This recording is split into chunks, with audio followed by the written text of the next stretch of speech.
Hello and welcome to Always Bored, Never Boring. This year I finally played and fell in love with a game that has been kicking around for almost 15 years. Yeah, sometimes it takes me a while. The game in question is the imaginatively titled The Lord of the Rings the Card Game by Fantasy Flight Games. I have been gradually fleshing out my collection with the themed starter decks, most recently receiving the Defenders of Gondor pack as a thoughtful gift from subscriber Glenn Dean. At the same time, Glenn also sent me this, the Dark of Mirkwood. So a huge thanks to Glenn, and a special shout out to his local game store Eternal Games in the Detroit suburbs, and a podcast he really enjoys, Cardboard of the Rings. Now, with my previous reviews, I have done a complete breakdown of the cards, talking about my favourite ones and the stuff I found most interesting.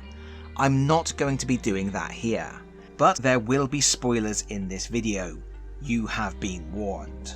This scenario pack is an 82 card expansion in clamshell packaging, offering two previously released scenarios. There is The Oath and the Caves of Nibin-Dum. Both of these expansions were previously available as part of a limited collector's edition core set, but they were repackaged in 2022 as part of FFG's plans to restructure the product line. These scenarios are playable with 1 to 4 players and can be used in 3 distinct ways: as standalone adventures, as a mini 2-part campaign, or as an extension of the core set campaign. Inside the pack you get a small booklet that gives you the lowdown on the story and includes the instructions for running the scenarios as a campaign. Narratively, the 2 quests come directly after the 3-part core set campaign, and thematically they integrate with the core set perfectly. In other words, if you haven't had enough of giant spiders, goblins and trolls, then great news, because they're all here again. The Oath picks up after the heroes have visited Lorien and are on their way back to Thranduil, making it the 4th part of the Mirkwood Paths campaign that you started in the core set. The heroes come across a village that has been ransacked by goblins, and they swear an oath to the survivors that they will hunt down the invaders and rescue any prisoners. This mission has 3 stages, charting the initial foray into Mirkwood as the heroes search for the goblins' trail and face the goblin rearguard. It uses 2 card sets which are both from this expansion: The Oath, which features giant spiders and Mirkwood locations, and The Goblins, which includes some very unpleasant goblin and warg enemies. As with scenarios in the core set, some cards are marked with a gold ring around their set icon to indicate their inclusion makes the scenario more difficult, so if you want to play a more relaxed version of the scenarios, you can take those cards out. If you are playing a campaign, you will need to follow the instructions on the included campaign mode card, which advises each player to choose one of 4 adaptation cards to attach to a hero of their choice. Each adaptation gives the bearer an additional resource icon and a single-use ability. I like all the abilities, but particularly the Power of Spirit, which lets you exhaust the hero to put 3 progress on a location.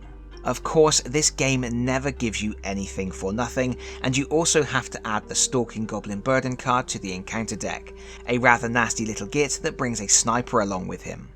The main gimmick for this scenario is that in each round you have to place a resource token on the campaign card, which represents your growing guilt at not being able to rescue the prisoners sooner. This can ultimately lead to a Guilty Conscience Burden card being added to your campaign pool even if you complete the scenario.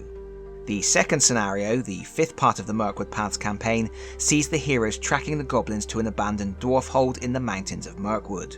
It uses 2 card sets, the Goblin set that was used in The Oath, and then the Caves of Nibin-Dum, which includes lots of dungeon locations and dark domains.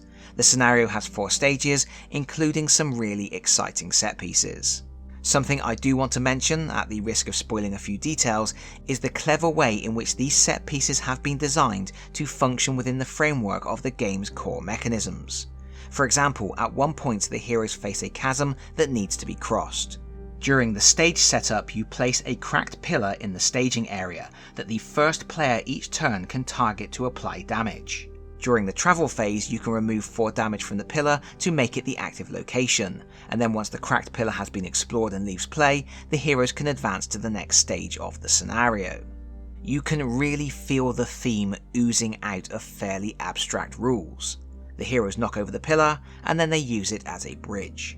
I also really like the Goblin Chieftain, a recurring foe who is immune to damage until the final stage when his attempts to harry the heroes culminates with a suitably tough boss fight. A fun gimmick in this scenario is one hero has a torch. This can be exhausted to add progress to a dark location and must be exhausted to travel to certain unlit locations. Unfortunately, when the torch is exhausted, there is a risk of more enemies appearing in the staging area as they creep out of the darkness. Additionally, when playing this scenario as part of a campaign, each player gets to add a copy of the No Time to Waste boon to their opening hand. This is a great card that a player can remove from the game to reduce each player's threat by 3. However, the Shiny Distraction is also added to the encounter deck, which is a really fun card that lets players add resources to their heroes, but at the cost of a 5-point hike in their threat. This scenario also has a nice resolution perk. Under the right conditions, each player may gain the Ranger Sense boon, which has a powerful card draw ability. It's worth getting to add to your campaign pool.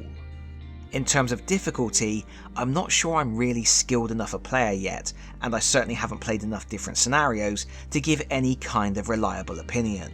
But if you want my opinion anyway, I would say these are balanced pretty well for newer players. The Oath seems to be on par with Passage Through Mirkwood, the first scenario in the core set, while the Caves of Nibin-Dum feels like it falls somewhere between Journey Along the Anduin and Escape from Dol Guldur. That seems about right to me. But I think considering how difficult Dol Guldur is, I probably would have liked it if these two scenarios slotted into the core campaign after Journey Along the Anduin rather than being tagged on at the end, because if you're playing the whole 5-part campaign, you still get that brutal spike in the middle. That said, this does round out the core campaign quite nicely. The new scenarios blend well on a thematic level, and if you haven't got fed up tromping through Mirkwood, this mini campaign adds some interesting new twists to a familiar setting.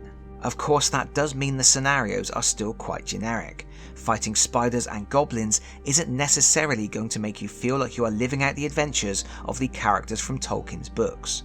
But that doesn't mean it's not fun.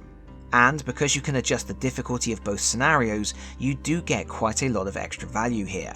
There's plenty to puzzle through. I would say if you are new to the game, this is a solid early pickup. The new scenarios really do feel like they should have been in the core set from the beginning, and they give you more of an idea of the tricksy ways in which scenarios can play within the framework of the game's rules to pose new challenges. It's also a more cost-effective way to grab new scenarios without having to buy a larger expansion like one of the Saga boxes. Overall, I'm giving this one, and Glendine, 2 thumbs up. Let me know your thoughts in the comments because that is it from me for now. Thank you so much for watching. If you like this video, please consider pressing the like button. If you really like this video, please consider subscribing if you don't already do so, and hopefully I will see you all again very soon. Bye bye everyone, bye bye.